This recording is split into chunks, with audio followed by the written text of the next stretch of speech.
I'm Jess. And welcome to Musicals with Cheese, a podcast where we talk about whatever I damn want to. A podcast where I try to get Andrew to like musical theater. Sure, if you want to do that. This week's a little different. Okay, this week is very different, so we should probably explain ourselves a little bit here. So I bet you all just saw the title and was like, what the fuck is Tiara? Yes, so I want Jess to start this one. Jess, why don't you tell us why we're talking about this? So I'm going to tell you all a bit of a story. Okay, here's the story. So one day Andrew's like, hey, this band thing I like released this new album and I think it really has like a lot of musical theater elements, and he was just recommending it to me. And then I was listening through it, and literally I got flashbacks to Anais Mitchell's Hadestown album, and I was like, I could see this on stage as a musical. I think this is a very effective like story. And I told Andrew, we should probably do this on our show. And he's like, really? And I was like, yeah, I think this could work. Because it is a concept album, and let's remember that Jesus Christ Superstar, Hadestown, Evita, all of them started as concept albums for, like, the rock and roll age. And this is a metal concept album telling a story in a very similar way. So I think it is perfectly apt for this show. And I guess Jess gets to pick whatever the fuck he wants to talk about on this show, so I'm just here. I will be the one giving a little bit of history this time, since I'm actually the one that knows more about this than Jess. I don't know a goddamn thing about this aside from I really love this album, and I have so many ideas of how it could be transformed to stage that we'll go into later.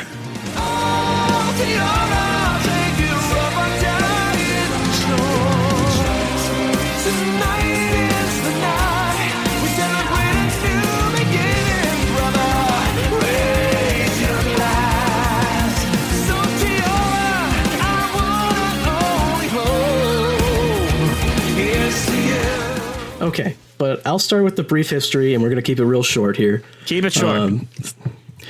Okay, the Seventh Wonder is a band that started some time ago. They haven't released an album in about 8 years, and suddenly they come out with this. It's their second concept album. They did have a previous concept album, but this one is the one we're talking about, so here we go. Now, what is the basic plot of Tiara? Okay. Since there's no real official synopsis, this is basically entirely interpretation from me, but it's based very heavily on the lyrics of the songs, and I think Jess is going to chime in a bit as well with his opinions on it. I will. The plot is that there is a group of godlike beings called the Everones who come to Earth and give a warning that they are going to basically kill off humanity because they deserve it. Humanity freaks out and decides that no, they're not, because humanity is invincible. And then a young girl named Tiara rises up and decides that no, we're not invincible, and we need to talk to them to convince them not to murder us all. That's about the basic synopsis, I would say. Yeah, literally, that has everything that you would have. You have a villain, a lead, and a conflict. Basic storytelling. Very basic, yes. And everyone has their goals done. Very specifically laid out through songs. Just why don't you add in what your interpretation was, or is it just the same as mine? It's not too far off from yours. Whereas I think you interpret the dream machines more as like the masses of people believing that they're invincible. I interpreted them as like a higher, like 1% saying as like, these people can't take us down, we're too powerful. Like upper echelon politicians saying like, we shouldn't do anything because no one can bring us down, where they're hubris. Whereas the lower people, the Tiaras, people closer to her level, have more opinions more close to hers. Now, the only reason I somewhat disagree with that is because the song Against the Grain implies that she's going against a lot of people, not just against a small few. But again, that still could be potentially accurate. It's vague enough, I think. Well, I'm thinking from a storytelling perspective, and I see these dream machines as like the priests from Jesus Christ Superstar making decisions on behalf of everyone. And sure, they have their big supporters, but you also have the dissenters. I think that would make more sense, as if this was actually put onto stage, that would have to be how it would be done, I think. Mm-hmm. And basically we have these huge villains, these aliens basically coming down, threatening the people of Earth and demanding that they like be destroyed immediately.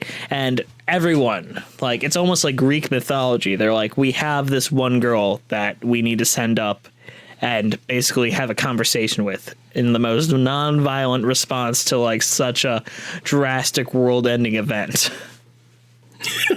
Well, in all reality, what are they going to do? Yes, but that seems like such a Greek mythology way to respond to like such a... But taking your interpretation of these higher ups, I think that the tone changes a little bit, in that it's almost arrogant of them to think that this would work at all. Like, it's just so absurd. They're going to send a little girl to talk to them, and they're like, yeah, we're going to win. we got this. And they're so confident, especially like in like Victorious and Tiara's song. Like, the people are like, oh, this is going to be great. Thank you. And they treat her basically as a god for a little bit. They worship this little girl that is to be sent up to the Everones to be basically a human sacrifice if her debate doesn't work. There is a big twist at the end, though. And I think we just go right into it because we always spoil everything we talk about. Yeah, we do. Overall, we both recommend this album. Listen to it. Yes. But yes, big spoilers. She doesn't succeed. She fails. And this is where it's a little bit up to interpretation. The Everones either kill everyone and the world ends, or they potentially allow some people to survive. I think there's some room for that as well. But they do end up destroying most of the world, at least. It is a down ending where this little girl who everyone put their faith into fails so hard. It's this is a recurring theme with the Seventh Wonder concept albums, though, as the last one was also a gut punch. Just miserable endings always. And I think it's a really effective gut punch, like especially how they build up. Like, I was so expecting like mild victorious to like victorious Tiara and like an emotional climax to like a bittersweet like she rules. Well, it just goes right into it.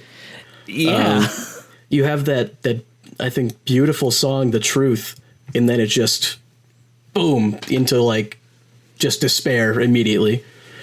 And it's the message behind it is just like, no matter what hope you have, like, you're fucked. Now, I think we've talked about that enough, and I think what we should actually talk about more is less just the album and more what people of this podcast will be more interested in. Well, I want to talk about song by song really quick before we talk about that. Oh, sure. Yeah, let's do that. All right.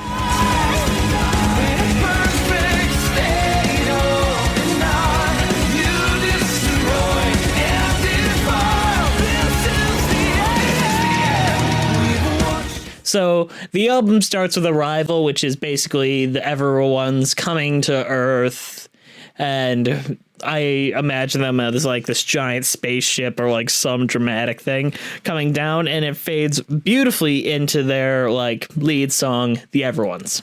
They are immortal beings that are super powerful, and they have deemed humanity selfish and just they don't deserve to live, basically. Which is basically where we are right now, but especially in America. Well, I feel like that's always a good trope in science fiction in general, though. The whole story is reminiscent of stories like, what's it called? Like The Day the Earth Stood Still, stuff like that.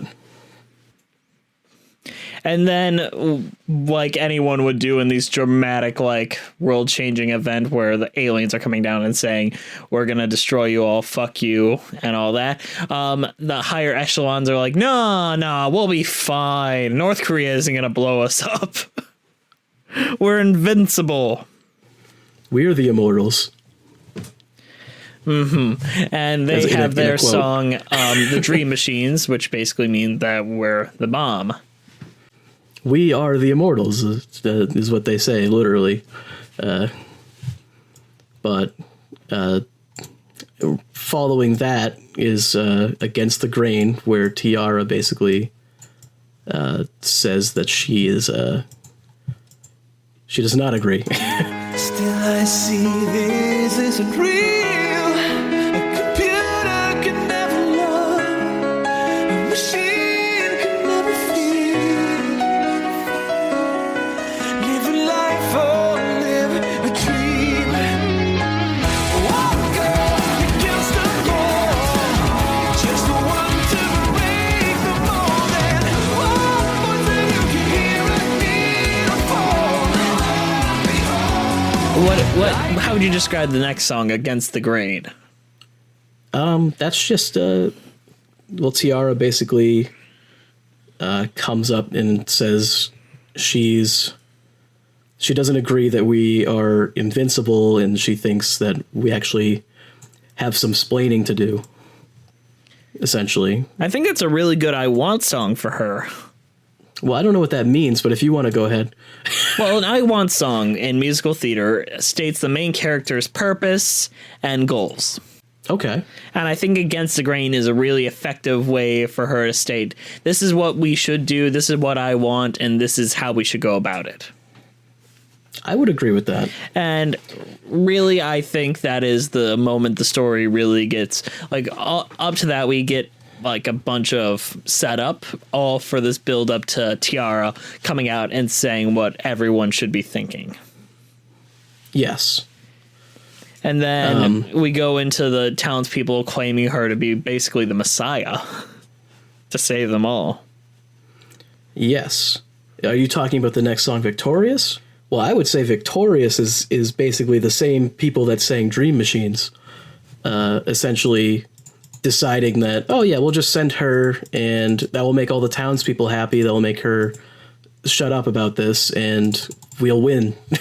Essentially, it's a like, win-win. Like, if they go up and save the world, we win. If they don't, we're invincible anyways. Yeah.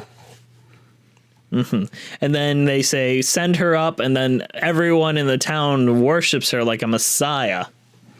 Yeah, and they write a song for her, and everyone's singing and partying, and this is like a 3-part song.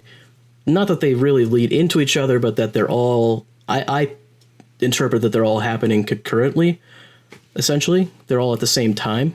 I thought they were sequentially, like she's being worshipped, and then like her opinion from the people, and then she's finally getting tucked in because despite all these people worshiping her, she still has that bedtime, and she's being tucked in by her dad, and she can still hear the people cheering for her outside while her dad's like, you know what you signed up for, right? I mean, I love you and I support you, but you know this is a big thing. Yeah. And then, of course, the finale is just her own thoughts of, well, I dream of this great future for myself, so...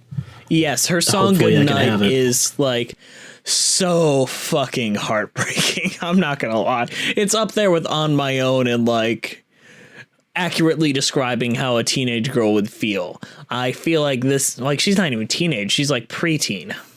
I think that she's supposed to be 7 or something like that. I feel like I read that somewhere. 7 years old. Yes. So she's like 7 and she's like, I know how to solve this world, but does that mean I have to give up my life? Does that mean I can't graduate? Does that mean I can't go to prom and all this and be given away by my father on my wedding day? I have to give all of this up on the chance that I save all these like mindless drones outside singing my praises. Essentially, yeah. And oh my God, it's so good. Will I ever dance from night away and throw my head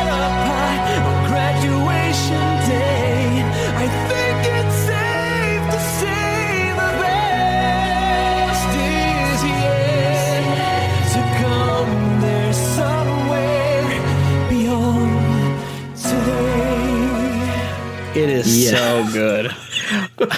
Holy shit, I love that song. And really, it's so effective because I don't know if any of these people were ever 7-year-old girls, but like this introspective way of describing that fear of the horrible, like anyone that's ever had to do something risky the next day and knowing that night's sleep before knows this feeling. I don't think anyone in this band was ever 7-year-old girls. No, gonna be honest with you. But my favorite song is "The Truth," which is the next All song. right. So what plot-wise happens in the song "The Truth"? This is she literally is going to the Everones and then meets with them and talks to them. I just the woman that sings for Tiara, like when they actually get a different person to sing for her, is so good. She's so good, and she pops up in a little bit in Beyond Today too. Yes. Oh my goodness, and that song is so great. In the ending, the first time I listened to it, fucking blew me away. With just. I couldn't do it. Oh my god. She basically tells like she promised to tell like how great humanity is, but by the time she gets up there, she actually tells the truth of how terrible humanity is. Well, I think that's what she intended to do the whole time because she thought that would help. Really? Essentially. She thought that like playing to their like negative thoughts would like inspire them. I thought she like tricked everyone. No, I don't think that she would be doing that. During the song Beyond Today, she came to that conclusion, whereas she had like this positive outlook, but like discovering like looking back. She was raised to be honest, so she told the truth. Like what she literally thought to be the truth. Which was that, yeah, humanity's flawed, but I think we deserve to live. And the Everones, of course, disagree. As they probably should. Jess, how many times do I have to discuss with you, you think everyone deserves to die? You did this in fucking Little Shop of Horrors, too. People can be flawed and not deserve to be dead, Jess. Either way, because of her words, the Everones turn and destroy most of the Earth. You're skipping a song. Oh, shit. When she returns and tells them that she failed, humanity goes full out berserk and fights each other like crazy. In the song By the Light of the Funeral Pyres. Which is probably what would happen in real life, too. My interpretation, I think this is actually a really important song, is that the Everones told her that she failed, basically, just to see how humanity would react. And humanity reacts by killing each other. So that's when the Everones decide that, yes, they do deserve to die. If they had reacted better, maybe they would have. Well, they say that in... I feel like that's hinted at in Exhale and Procession. In Procession, what the fuck are the lyrics with that? It's like, we wore all our sins on our sleeve and we learned her truth too late, essentially. So basically, yes, they fucked up. And then Exhale, the Everones are the ones that are singing, and they're saying that that Tiara was very brave and all this stuff, which wouldn't make sense if they thought that she was like bad, basically, or was wrong. So I think that yes, they actually wanted her to succeed. The humanity fucking ruined it. I don't know. This is why I think the ending is difficult to fully interpret easily.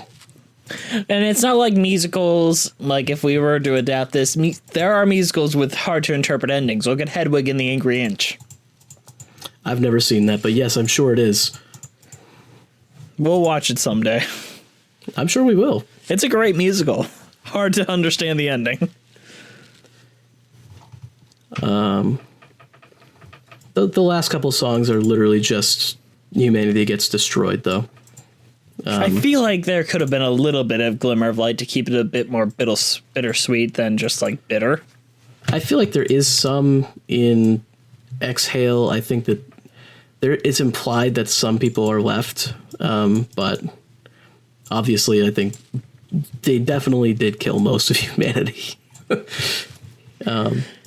So the album ends with the Everones destroying humanity as they promised when they arrived, Tiara failing but probably surviving to live another day and rebuild humanity as the utopia that she hoped to build. And most likely failing. Tiara is known for failing. Yes. Hey guys, so sorry for interrupting in the middle of the podcast here. But I've got a shill. I've got a shill. That's my life. I want you to, give us a follow on iTunes, Spotify, Stitcher, at Musicals with Cheese. Make sure you leave us a review on iTunes. It's going to be really important for us to get seen. Check us out on Twitter at Cheesy Musicals, or Instagram at Musical Theater Lives. Our YouTube page is also Musical Theater Lives. And if you want to give us a quick chat, email us at musicaltheaterlives@gmail.com. I'd love to hear what you have to say, or more so Jess, because he's going to check it. But that's fine. Let me get you back to the podcast though.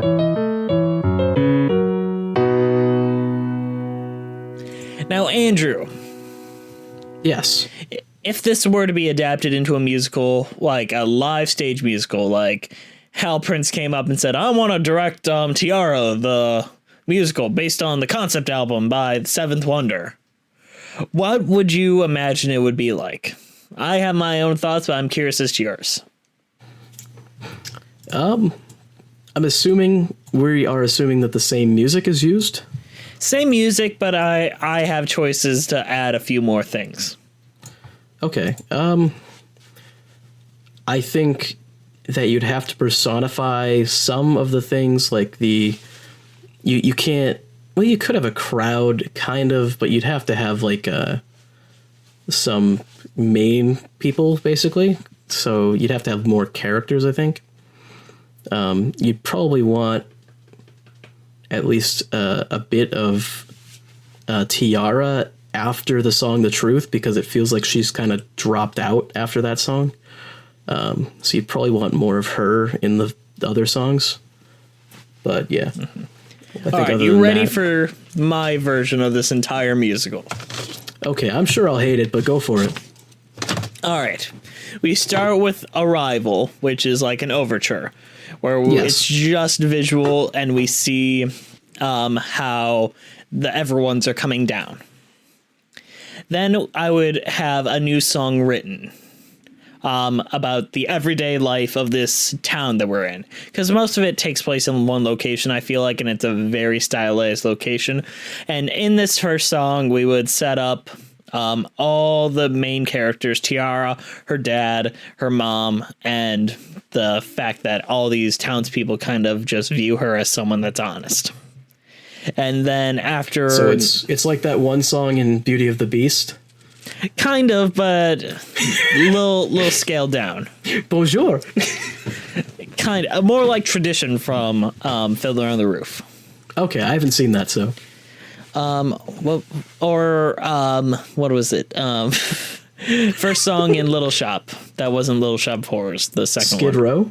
Skid Row. Something like that. Okay. Where you get all the characters, they introduce their basic wants, and then at the end of that song, everyone's come down. And we get to see the rock thrown into that normality of that town that we've seen. And then it basically continues on until Tiara comes up, states her idea, and she states her goals. The town goes crazy about that idea, and I think somewhere in there we need to give her father like a general worried song like before it, like not like super long because we do. So are you cutting the song Dream Machines basically? Or No, Dream Machine still happens. All the songs still happen up to like right up to Victorious. Okay. After Victorious, so those I are would give in her order, or there's more songs between those, or nope, but those are in order. I would cut them down a bit because they're Okay. all a bit long. Okay. I would cut them, trim them, or add action to them. Well, this being a metal album, there is a lot of songs that have like extended guitar solos that wouldn't be necessary in Well, a if musical. they're in there, like, or I would turn the guitar solos into like more stringed instruments and all that. I would change the orchestrations altogether, keep like the basic tone and like stylistic idea, because I think with the idea of extraterrestrial, the metal feeling is very effective. I think by the end you do have to have like a full metal feel to it, though. Because Oh, I agree, but it needs to be brought in slowly. You still need Yes. to like have that musical theater feel in the first like third. But maybe either not way, with the Everone's song. I want a song between Tiara and her dad very early on before she is made their messiah. You could either put it into like the city song where you see their relationship, or you could make it their own after the Dream Machines. So I would set up that relationship so when we have him saying goodnight to her, that has even more of a kick to it. And then I would have it be Yeah. all the way up there, basically the same, up to Goodnight, and after Goodnight, we would end Act 1, where she decides, yes, I'm going to do this, it's going to be really hard, and that would be the end of Act 1. I think that would be a good place to end. Would you come right back in with Beyond Today, basically? Or would you have like Beyond Today would be the ending where she agrees to do okay. this, and then we see her like go up, maybe a little bit of like we see her go up, and we start with the truth. Maybe add a little bit of a quick song to set up the Everone's world, like their mothership and all that, and how they run and who they are. Set them up, and then she expresses the truth, and the rest of Act 2 is just the destruction. And would you add more songs into that, basically? no, but I would add an epilogue, basically. Like, keep that basically the same, except add a little bit more where Tiara loses her father, obviously, because that has to happen. With that relationship set up, that has to be one of the losses she suffers. I think what you need to do also is introduce a character to sing the song Procession. I think that should be one of the Dream Machines. I think the song Procession could potentially be moved to the end as an epilogue. I might be wrong about that. Hey, I'm good with it. I just think that Tiara needs one more song to give us a little bit of hope where she's still inspiring people despite most of the population being wiped out, where she's gonna get us over and the Everones are looking down, like, despite the fact that humanity is trash, they still see hope in it in this girl. Where the Everones and Tiara and what's remaining all come to an agreement to see where this goes. And that's the bittersweet ending. I could definitely see that. And that would be my interpretation if I were to adapt this onto a full Broadway stage. Yeah. Yeah, no, I think that would be pretty good, actually. Is there anything great that you would disagree with? In all reality, probably not. I only feel it might be a little short if we cut down all the songs and didn't add too many to the second half. I feel like the second act, like, I imagine this being like 2 hours and 10 minutes. It won't be a super long show. Yeah. With the intermission. Like, we could probably even do this as a full-on hour and 45 minutes. Now, would you have this be a musical where there's music and then there's talking between? I don't know. I feel like you'd lose a lot of the energy if you'd have the talking in between. I would turn this into an opera, basically. Yeah. which is kind of how it actually functions since it's an album. So, But I feel like you need some movement. Like as soon as you get these actors moving on stage with this music, the energy will be there and the visuals will be there. And I would do this huge high concept, like Cameron Macintosh money, where you have these visual extravagancies. Like it is a spectacle to watch. so you'd have it be like special effect heavy, basically. Special effect heavy, costume heavy, stylized, very, very stylized. This could not take place in just normal, everyday working class. This has to be like it'd be too weird if it did, I think. Like this has to be a super stylized world even before the Everones come down, and the Everones have to feel even out of place in this super stylized world. Well, I mean, I personally picture the album as taking place not in modern day, but in like a future that's almost already apocalyptic, like essentially. It has So to it's be like not too crazy far in the future because they have too many modern references. Like they reference movies, they reference like these things. Well, movies would still exist in the future. It wouldn't be like I'm picturing like a Mad Max world almost, like where it's already like that. Not as far as Mad Max, obviously, but like it's already. I'm picturing kind of more like Blade Runner, where there is a society and it's obviously corrupt. That's more apt, I think. Yes, like where it's already not great, but yeah, then the Everones are like, fuck that. The whole thing's fucked. And I think that's more interesting. And I think that we've never had like a huge full sci-fi musical. Like we've had like Starlight Express and stuff, but not like a full like science fiction musical. Well, I think it's almost like a sci-fi movie plot where you wouldn't normally see that in like a musical, I don't think. And I feel like that's a shame because I think this is so effective. Yeah, I would love to see some sci-fi musicals, I think. I think that there's a lot that could be easily adapted. You know what movie I watched recently that I feel like would almost work? Is The Fly with Jeff Goldblum. You know what? I can see it. Can you? I could see that as a musical, right? I could almost see it as a one-man musical. I think there'd have to be two. No, there's only 4 characters in that movie, like in all reality. And I think one of them is like a very minor character that you could cut. Like The Fly could definitely be a musical. Like that could easily be done, I think. And it's so high drama, like especially the ending. Like I think it would be super like emotionally compelling. Yeah, I think that could work.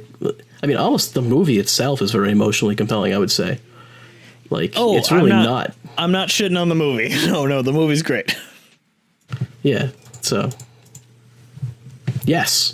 Science fiction, make it happen. All right, Andrew, do you have any qualms or disagreements or thoughts on how you would adapt it to stage, or do you basically agree with my thoughts? I agree with your thoughts. And honestly, what I'm more interested in is just your thoughts on the album in general, because I did recommend it to you in the first place. I thought it was great, but I don't think, like, I much preferred the fact that I had to figure out what the story was. My biggest problem with any, like, contemporary music is I find myself having a hard time getting into it because I don't care. Whereas this one had an ongoing story where one song led into the other, which led to the other, and it had an ongoing story. So that's what kept me listening.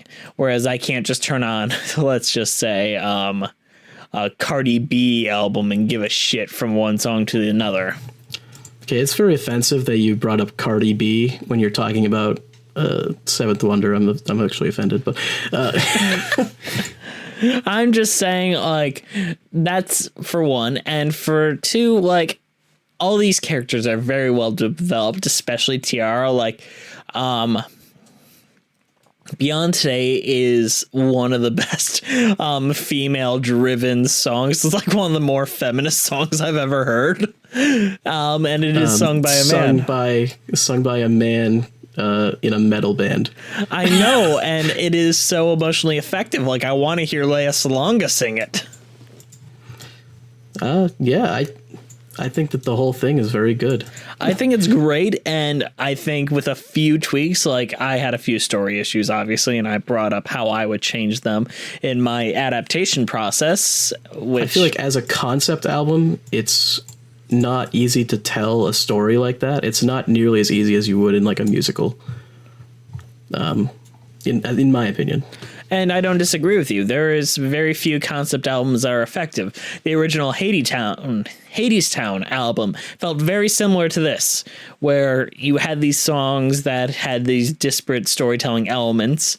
And yeah, and I've never heard such Greek-like feeling storytelling elements, like such a town hoisting up a girl and sending it up to the heavens and demanding that she save the day. That feels so ancient Greece to me, yet it is such a futuristic album. And that was the most pretentious thing I'll say this week.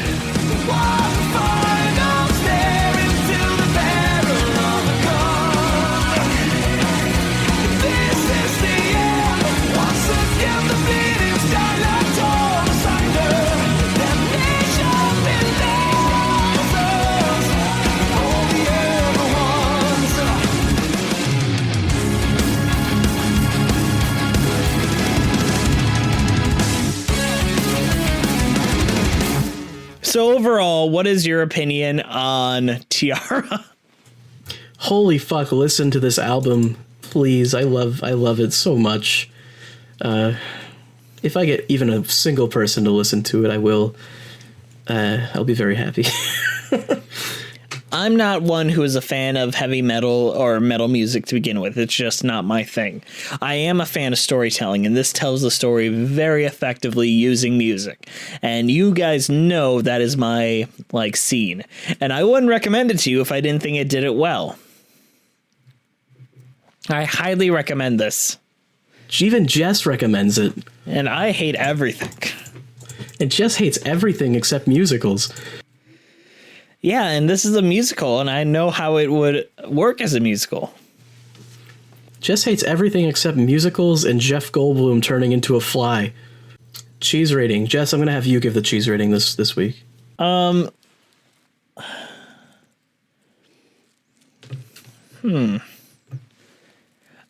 cheese rating for Tiara would be radioactive cheese from space. You are not nearly as good at this as I am. What's your cheese rating, Andrew? My cheese rating? Oh, fine cheese. Very good. Okay, I don't have a cheese rating. It is very cheesy, though. This is a really cheesy. It is a great album that is very cheesy, and I think that's why I liked it. All right. If you actually listen to this, thanks. I don't know why you did, but thank you. Please tell us your opinion. Go out, find Tiara. It's probably on YouTube or something. Tell us your opinions, how you would see it as a musical, or if you even think it could be an effective musical. Please leave it to us in the comments. And I love you. Yeah. Thank you guys for listening. I'm really grateful for it. Please, will you leave us a review on iTunes? If you leave us a review on iTunes, you get entered into a drawing for a $20 Amazon gift card. You could be a winner, and you can only win if you review us on iTunes. And very little people are going to do that, so you're very likely to win. You're very likely to win, so get to reviewing and let's see if you're the lucky winner. Follow us on Twitter at Cheesy Musicals, also on Instagram at Musical Theater Lives, our YouTube page, of course, Musical Theater Lives. If you have any questions or if you want to let us know that you were the winner of the Musical Theater challenge of iTunes reviews, email us at musicaltheaterlives@gmail.com. And if you guys didn't like the topic of this episode, well, stick around for next one, because you will like next one. Next week is going to be great. You are going to love it. I promise you. All right. Have a good day, everyone. Thank you guys for listening. We'll see you next week.